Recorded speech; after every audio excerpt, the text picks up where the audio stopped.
Charles Barkley is with us by phone from Los Angeles. Charles, it's Kevin Calabro and Steve Smith. Give us your impressions of Tim Duncan as a pro. What did you see from him during the 2 decades that he played in this league? Well, I got you. Obviously, he's the greatest power forward ever. And to do it in one city makes it even more remarkable. You know, the guy was just, the thing that amazes me the most is when he wasn't the best player on the team, when he turned it over to Tony Parker and not Kawhi Leonard. The way he handled it with dignity, that's probably his greatest legacy. Charles, when you talk about Tim Duncan, like you said, so many people talk about him being a great teammate. Talk about his play, how he changed that power forward position, playing it at a 7-footer, and also playing alongside David Robinson. Them two, and the matchups you probably had with those guys. Well, you know, Smitty, I've always said that Kevin McHale was the best player I played against. With his moves down on the post and everything, that made him remarkable and unstoppable. His up and under, his jump hook. And Tim Duncan was just probably a little more athletic than Kevin McHale. You know, I didn't play a lot against him, but just obviously I've been watching and broadcasting. But to me, like I say, Kevin McHale's the best player I ever played against. But Tim Duncan was just like him, but probably just a little more athletic, probably had a better jump shot. But like I say, he's easily the greatest power forward ever. And, man, to play in one city with that organization is amazing.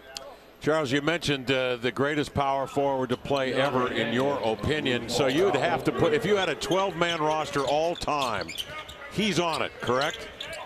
Yeah, you know, I said in my list on the you know, I get grief. They're trying to put LeBron past Kobe and Tim Duncan. I said, he's not that yet. I said, you know, my top 5 are Michael, Oscar, Kareem, Bill Russell, and Wilt. And I got Kobe 6 and Tim Duncan 7. And I think you got Bird, Magic, Jerry West, Elgin Baylor, all those guys like 8, 9, 10, 11, 12, depending on where you want to put them. But LeBron's right there if he can win a few more championships. But I got him as the 7th greatest player ever, in my personal opinion. Charles, you mentioned longevity in one market, which is remarkable. Kobe, of course, comes to mind, and then the other, Dirk Nowitzki, who just got a 2-year contract from Dallas, coming into his 18th year at the age of 38. Are those days gone, you think? Or are you going to see a guy that's going to spend, if, you know, good Lord willing, he can play that long, he's going to spend that amount of time in one market? I hope not, because I love it when guys stay to play their entire career in one market. It's pretty amazing if you can do that, especially if you've been great. I'm not talking about role players, but if you've been a great player, I would love to see you play your entire career in one community. But, you know, Kevin, that's the one thing that made Tim Duncan so amazing. You remember now, he's turned that team over to Tony Parker and Ginobili a couple years. Now it's Kawhi Leonard and LaMarcus Aldridge. And how many superstars got the ego, well, lack of ego to be able to do that? That's what makes him great also. Charles, not only that, but the style of play, I think you would agree. I mean, you know, obviously when he was the focus, he's getting the post touches, and then when the 2 young guys come along, Ginobili and Parker, they want to get up and down the floor, to get into the passing game and running more, and he was able to adapt to that beautifully. Yeah, he did. He was able to adapt to it. But like I say, that just means he has to check his ego at the door. Yeah. That's the point I'm trying to make about just being a remarkable teammate and just being a wonderful person. Because, listen, we all been around guys. Steve knows that some guys don't want to pass that torch. Right. Chuck, when you look at this team, San Antonio Spurs, as we transition from a Tim Duncan unbelievable career, they pick up Pau Gasol. What do you think they can do, and how far do you think they can go?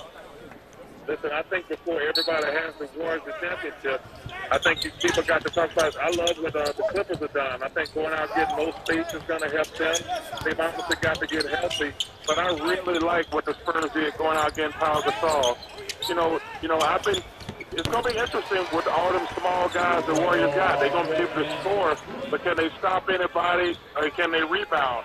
I think the same problems they had last year. Like I say, they got Kevin, who's a great player, but they're still going to have to rebound the ball and play defense on those big guys down low.